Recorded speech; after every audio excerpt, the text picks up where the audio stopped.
Hi friends, welcome to my channel Digi's blogs. అందరూ ఎలా ఉన్నారు? నేనైతే బాగున్నాను, మీరు కూడా బాగుండాలి అని కోరుకుంటూ మరొక వీడియోతో మీ ముందుకైతే వచ్చేసాను. వీడియో ఎక్కడ స్కిప్ చేయకుండా ఎండ్ వరకు చూడండి ఫ్రెండ్స్. అలాగే ఈ వీడియో చూసే ముందు చిన్న లైక్ ఇచ్చి అయితే చూడండి. మీరు ఇచ్చే లైక్ వల్ల నా వీడియో మరికొంతమందికి రీచ్ అయ్యే అవకాశం అయితే ఉంటుంది.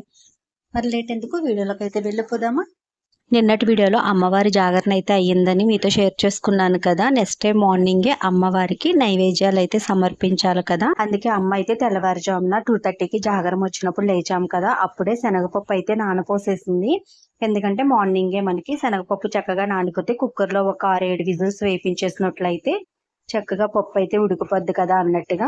సో అలాగే మేము లేచేసరికి అమ్మ అయితే పప్పు కుక్కర్లో విజిల్స్ అయితే వేయించేసిందండి. పూర్ణం తయారు చేసి బూర్లు అయితే వేయాలండి. పప్పుని కుక్కర్లో విజిల్స్ వేయించిన తర్వాత ఇలా జల్లెడి గిన్నెతో వార్చేసింది. పప్పులో ఉన్న వాటర్ అంతా కూడా తీసేయాలండి. ఆ వాటర్ మనం రైస్ లో వేసుకు తింటే చాలా బాగుంటది. దానికి తాలింపు వేసుకుని రసం కింద చేసుకోవచ్చు. చాలా మంది అలా పప్పు వాటరే వేసుకు ఇష్టంగా తింటారు. సో అందుకే ఇంకా వాటర్ అయితే పక్కకు తీసేసిన తర్వాత పప్పు ఎంత క్వాంటిటీలో తీసుకున్నామో అంతే క్వాంటిటీలో అమ్మ అయితే ఇక్కడ బెల్లం వేసిందండి. ఇంకా బెల్లం వేసిన తర్వాత పప్పు బెల్లాన్ని ఇలా ఒక గ్లాసు సహాయంతో మొత్తం అంతా మెదుపుకోవాలండి. తక్కువ క్వాంటిటీలో పప్పు తీసుకుంటే మిక్సీలో బెల్లం పప్పు కలిపేసి మిక్సీ పట్టేసినట్లయితే మనకి మెత్తగా అయిపోద్ది. ఎక్కువ క్వాంటిటీ కాబట్టి ఇంకా బెల్లాన్ని పప్పుని రెండు కలిపి ఈ విధంగా మిక్స్ చేసేస్తున్నాము. కుక్కర్లో ఎక్కువ విజిల్స్ వేయించడం వలన పప్పు అయితే చక్కగా ఉడికిపోయిందండి. లేకుంటే శనగపప్పు ఉడకడానికి చాలా టైం పడుద్ది. అమ్మేమో జాగరం అయిన తర్వాత తెల్లవారుజామునే 2:30 ఆ టైంకి అయితే అమ్మ పప్పు నానపోసేసింది కదా. మార్నింగ్ కి పప్పు బాగా నానింది. నెక్స్ట్ కుక్కర్లో విజిల్స్ వేయించడం వల్ల పప్పు కూడా బాగా ఉడికిపోయింది. ఇంకా నెక్స్ట్ ఇందులో బెల్లం కలుపుతున్నాము. మొత్తం వాటర్ అంతా తీసేసినప్పటికీ కూడా చూడండి, బెల్లం వేసేసరికి పప్పు అంతా కూడా లూజ్ అయిపోయింది. ఇంకా మొత్తం వాటర్గా అయిపోతుంది. ఇప్పుడు దీన్ని మళ్ళీ ఉడికించాలండి. అంటే మనకి పూర్ణం తయారీ అంటే ఉండ చేసేయడానికి వీలుగా అయ్యేంత వరకు ఉడికించుకోవాలి. వాటర్ వార్చకుండా వదిలేసామనుకోండి పప్పులో, ఇంకా పప్పు మొత్తం అంతగా చారులాగా అయిపోద్ది అన్నమాట. ఇంకా స్టవ్ మీద ఎంత ఉడికించినప్పటికీ కూడా అది కుతుకుతలా ఆడుతూ స్టవ్ నిండా పడిపోయి చాలా చిరాగ్గా అయిపోద్దండి. అందుకే ఎప్పుడు కూడా ఎక్కువ క్వాంటిటీలో ఇలా బూరెలు చేసుకోవాలి అనుకుంటే కనుక పప్పు నానపోసుకుని దాన్ని కుక్కర్లో ఎక్కువ విజిల్స్ వేసి ఉడికించి అందులో ఉన్న వాటర్ తీసేస్తేనే పప్పు మనకి చక్కగా ఉడికిపోద్ది. ఇప్పుడు ఇలా చూసారు, ఇది చూడడానికి కందిపప్పులా ఉంది. ఇంత వాటర్ తీసాము, అయినప్పటికీ కూడా బెల్లం వేసేసరికి పప్పు మొత్తం లూజ్ అయిపోయింది కదా. సో ఇంత లూజ్గా మనం పూర్ణం బూర్లు అయితే అవ్వవు కదండి, చీదేస్తాయి. నెక్స్ట్ ఉండ కూడా అవ్వదు మనకి. అందుకే మళ్ళీ స్టవ్ మీద పెట్టి సిమ్ లో పెట్టి అలా కలుపుతూ నెయ్యి వేస్తూ ఉడికించుకోవాలి. టేస్ట్ బాగుంటది. ఈ లోపు అమ్మ ఒక పక్క పరవాన్నానికి పాలు బియ్యం కలిపి అయితే పెట్టేస్తుంది. ఇంకా పరవాన్నం అయితే ఉడుకుతుంది. ఇంకేలోపు నేను యాలకుల పొడి కూడా చేసేసాను. పూర్ణం తయారైపోతే ఇది చల్లారబెట్టి వెంటనే ఉండలు చేసేస్తే బూర్లు వేయాలండి. ఫస్ట్ బూర్లు వేసేస్తే పరవాన్నం బూరి అయితే నైవేద్యం కింద సమర్పించేస్తాము. ఒక్కొక్కసారి పొనుకులు అయితే వేసేసి అమ్మ నైవేద్యం కింద అయితే సమర్పించేస్తుంది. ఈ సంవత్సరం మా చెల్లిగారు చిన్న అబ్బాయి అయితే నాకు బూరెలు కావాలి అని చాలా గొడవ అయితే చేశాడండి. ఇంకా అమ్మ ఎక్కువ క్వాంటిటీలో బూరెలు చేద్దాం కదా, ఇంకా అందరూ తింటాము అన్నట్టుగా ఇంకా అమ్మవారి నైవేద్యం కూడా బూరెలే పెట్టేస్తాము. ఇలాగ బూరెలు వేస్తున్నాం కదా అనేసి అయితే మార్నింగే ఇంక ప్రసాదాలు చేయటం అయితే స్టార్ట్ చేసేసిందండి. సో ఇక్కడ బియ్యం రైస్ బాగా ఉడికిపోయిన తర్వాత ఇంక ఇందులో బెల్లం అయితే వేసేసాము. బెల్లం వేయగానే ఒక 2 minutes అలా వేడి తగలనిచ్చి ఇంకా స్టవ్ అయితే ఆఫ్ చేసేస్తారు. బెల్లం వేయగానే పరవాన్నం ఇరిగిపోయినట్టుగా అయిపోద్ది. అందుకే మొత్తం అంతా రైస్ బాగా ఉడికిపోయిన తర్వాత ఇలా మెత్తగా తురిమిన బెల్లాన్ని వేసేసి ఆఫ్ చేస్తాం కాబట్టి సో రైస్ కొంచెం పలుకుందనేసి అలా ఉడికించేసాము. దానివల్ల మొత్తం అంతా కూడా అన్నం ఉడిపోయినట్టుగా అయిపోయింది. దానికి తోడు నేను వీడియో షూట్ చేసుకుంటూ గరిటతో పదే కలిపేయటం వల్ల ఇంకా బియ్యం ముక్కలు అయిపోయాయి అన్నమాట. అమ్మ అయితే ఒక పక్కన తెగ తిట్టిందండి, ఎందుకు అలా కలిపేస్తూ అలా ఉంటావు, అది చూడు ఏదో గోధుసున్లా అయిపోయింది, పరవాన్నంలా లేదు అనేసి. కొంచెం ఉడకకుండా బెల్లం వేస్తే అస్సలు ఉడకదండి. కొంచెం బాగా ఉడికి బెల్లం వేసినట్లయితే ఇలానేమో మెత్తగా అయిపోయినట్టుగా కనిపిస్తుంది. దానికి తోడు అందులో సగ్గుబియ్యం ఒకటేసామేమో. పాయసన్నంలా అయితే ఉంది. టేస్ట్ అయితే చాలా బాగుందండి. పరమాన్నం అయితే రెడీ అయిపోయింది కదా, స్టవ్ ఆఫ్ చేసి పక్కన పెట్టేసాము. ఇక్కడ పూర్ణం కూడా దగ్గర పడిపోతుంది కదా. ఇప్పుడు ఇందులో నెయ్యి అలాగే యాలకుల పొడి వేయాలి కదా, 1 టీ స్పూన్ నెయ్యి, 1 టీ స్పూన్ యాలకుల పొడి అయితే వేసేసాము. ఇంకొంచెం గట్టిపడేంత వరకు ఉడికించుకుంటే సరిపోద్దండి. మిగతాదంతా కూడా చల్లారేలోపు గట్టిపడుద్ది కదా. మా ఇంట్లో బూరెలు అంటే అందరికీ ఇష్టమేనండి. అందరం కూడా చాలా ఇష్టంగా తింటాము. అందుకే అమ్మ ఎక్కువ క్వాంటిటీలో చేస్తుంది ఎప్పుడు చేసినా కూడా. ఇలా పూర్ణం బూరెల కంటే కూడా అమ్మమ్మ సిమ్లి బూరెలు అయితే చేస్తుందండి. అంటే నువ్వులుండలు చేస్తాం కదా, వాటితో బూరెలు చేస్తుంది. వాటినైతే ఎక్కువ ఇష్టంగా తింటామండి. అమ్మమ్మ వాళ్ళు దీపావళి అమావాస్యకి నోము ఉంటుందన్నమాట. ఆ నోముకైతే ఖచ్చితంగా ఆ బూరెలు చేస్తారు. సో ఆ నోముకు చేసినవి అయితే మాకు ఇవ్వకూడదండి, నెక్స్ట్ డే అయితే చేసేస్తారు. ఎంత ఇష్టంగా తింటామో అవైతే చాలా టేస్టీగా ఉంటాయి. ఈ పూర్ణం బూరెల కంటే కూడా ఎక్కువ టేస్ట్గా అనిపిస్తుందండి.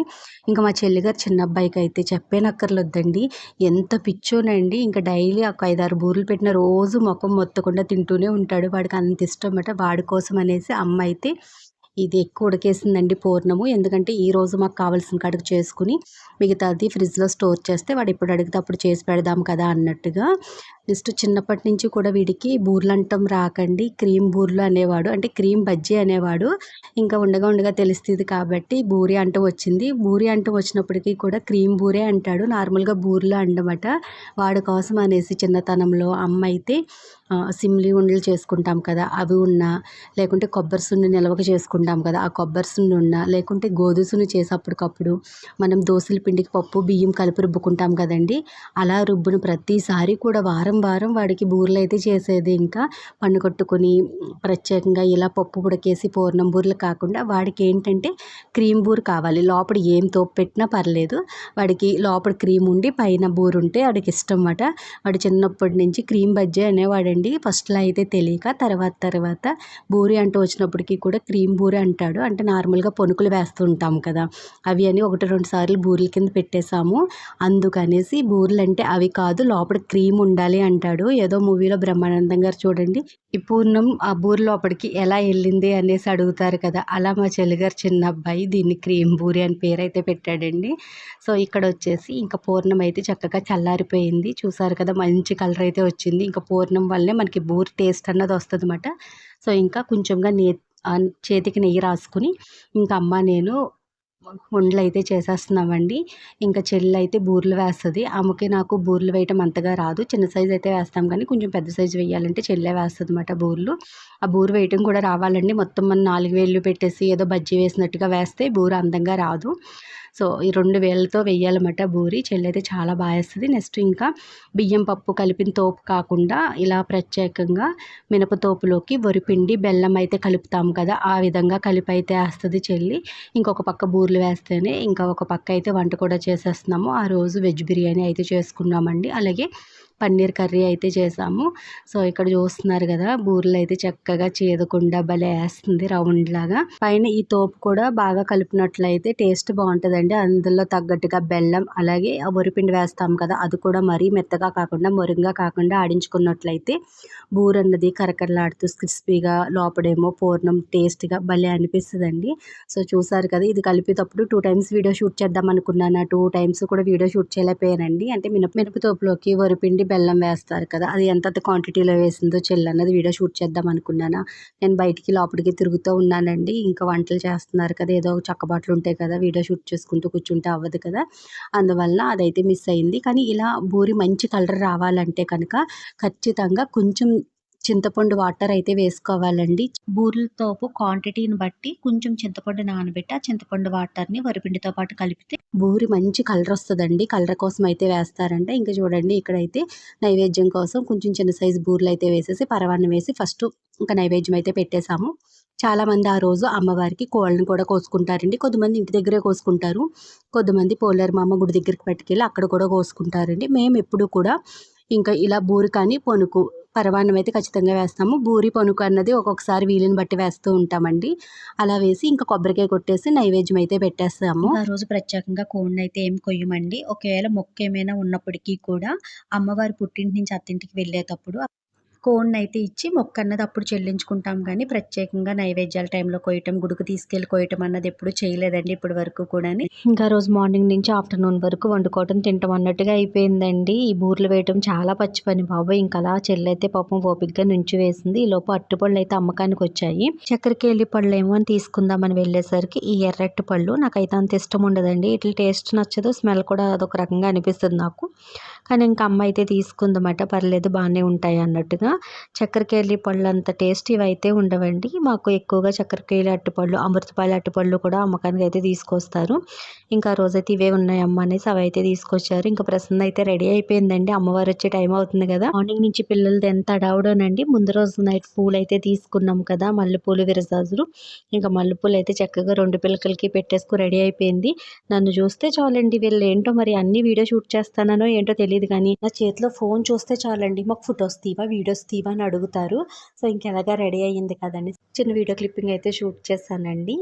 సో ఇంక ఇప్పుడు టైం వచ్చి 2:30 అలా అయిపోయింది. ఇంక మార్నింగ్ నుంచి వండుకోవటం, నైవేద్యాలు అన్నీ అయ్యాయి కదా. ఇంక ఇప్పుడైతే తినేసి ఇంకా క్లీనింగ్ ఉందండి. ఇవన్నీ క్లీన్ చేసేసరికి 3:30 అలా అవుతుంది కదా. ఇంకా అమ్మవారు వస్తారు, అప్పుడు మనం కూడా వెళ్ళాలి కదా అన్నట్టుగా ఇంకా ముందు ఫుడ్ అయితే తినేసాము. ఇంకా కోడైతే మొక్కుందనేసి కోడైతే తెప్పించారండి. పాపం ఈ కోడికి మార్నింగ్ నుంచి కూడా అలా కొన్ని నూకలు వేసి వాటర్ అయితే పెట్టాము సంచిలోనే. పాపం అది వాటర్ కానీ తిండి కానీ ఏం తినలేదు. సంచిలో పెట్టేసాం కదా, దానికి కూడా అర్థమైపోద్ది కదా, భయపడుతూ భయపడుతూ అలా ఉందండి. సో ఇంకా అప్పుడు కోడిని అమ్మవారికి సమర్పించే ముందు ఇలా కోడి ముఖానికి పసుపు పూసి మెల్లో ఒక పసుపు తాడు కట్టి దానికి కుంకుమ బొట్టు అయితే పెట్టి అమ్మవారికి అయితే సమర్పించాలన్నమాట. సో ముందు రోజు నైట్ జాగరణకి వెళ్ళి వచ్చిన తర్వాత ఇంకా పువ్వులు అయితే మాల కట్టాం కదండి. ఈ పువ్వులు మాల కట్టేసరికి టైం వచ్చేసి నైట్ 1 అయ్యిందండి. మళ్ళీ 1 అవర్ పడుకున్నామా, ఈలోపు జాగరం అయితే వచ్చింది. ముందు రోజు నైట్ అసలు నిద్రే లేదు. ఇంకా ఆ రోజు మార్నింగ్ నుంచి ఇంట్లో ఈ వంటలు ఇవన్నీ చేసేసరికి చాలా నీరసం వచ్చిందండి. దానికి తోడు అమ్మవారు వస్తుంది అని ఈ ఎండలో ఎదురు చూసారా, దానికి ఇంకా చిరాకు అనిపిస్తుంది. 3 అవుతుల్లో కల్లా సంబరం వచ్చేస్తుందండి. అమ్మవారేమో 1 అవర్ పైనే పడుద్ది మా వీధిలోకి రావడానికి.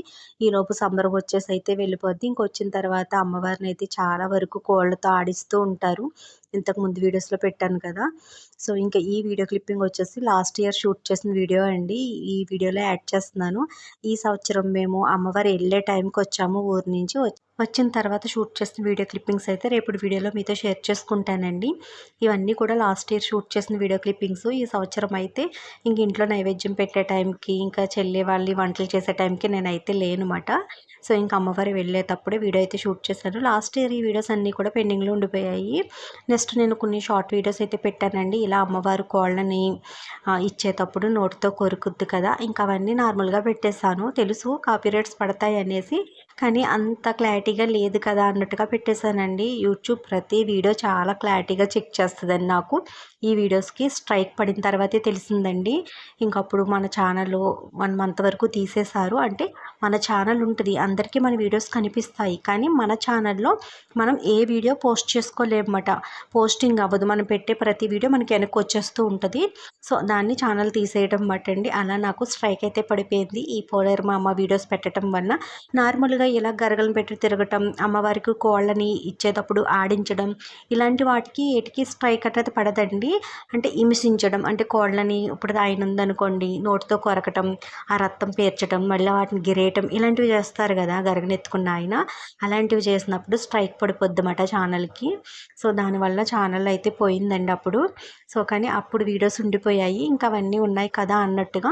ఇంక ఈ సంవత్సరం నేను ఎలాగ ఈ టైంకి లేనప్పటికీ కూడా ఈ వీడియోస్ నాకు ఈ విధంగా యూస్ అయ్యాయిమాట. రేపటి వీడియోలో అమ్మవారు పుట్టింటి నుంచి అత్తింటికి వెళ్ళేటప్పుడు ఎంత ఘనంగా తీసుకువెళ్తారు అన్నది క్లారిటీగా రేపటి వీడియోలో మీతో షేర్ చేసుకుంటానండి. సో ఇంకా అమ్మవారు వెళ్ళిన తర్వాత మేము కూడా ఇంకా ఇంటికైతే వచ్చేసామండి. మేము ఇంటికి వచ్చిన తర్వాత మా శ్రీబాబు, రేణు, దేవి అయితే వచ్చారు. మా రేణు వచ్చినప్పటి నుంచి అలా ఏడుస్తూనే ఉందండి. ఎందుకు ఏడుస్తున్నావంటే కారణం చెప్పదు. ఏమైనా తింటావా అంటే అది వద్దంటది. పోనీ ఎందుకు ఏడుస్తున్నావంటే ఏం చెప్పదండి. మా శ్రీబాబు అయితే దాన్ని ఏడుస్తుంటే ఎంత క్యూట్గా బతిమాలాడో. అయినప్పటికీ కూడా అది ఏడుపు అయితే అస్సలు ఆపలేదండి. వాళ్ళు ఉన్నంత టైం అది అలా ఏడుస్తూనే ఉందండి. ఇంక మా దేవి అయితే ఇంటికి తీసుకెళ్ళిపోతాను, ఎందుకు ఏడుస్తుందో తెలియదు, వాళ్ళ అమ్మ కావాలేమో అనేసి ఇంటికైతే తీసుకెళ్ళిందండి. ఇంటికి తీసుకెళ్ళిన తర్వాత కూడా అలా ఏడుస్తుందంట. వాళ్ళ అమ్మ ఏమైందని అడిగితే కాలు చూపించిందంటండి. కాలుకి బండి మీద వచ్చేటప్పుడు ఆ సైడ్ని గొట్టం ఉంటుంది కదా, ఆ గొట్టం కాలిపోయిందంటండి. పాపం చాలా బొబ్బైతే వచ్చేసిందంట కాలు పైన. పాపం దానికి అది మండిపోయి అది మాతో చెప్పలేక అలా ఏడుస్తూ ఉందండి.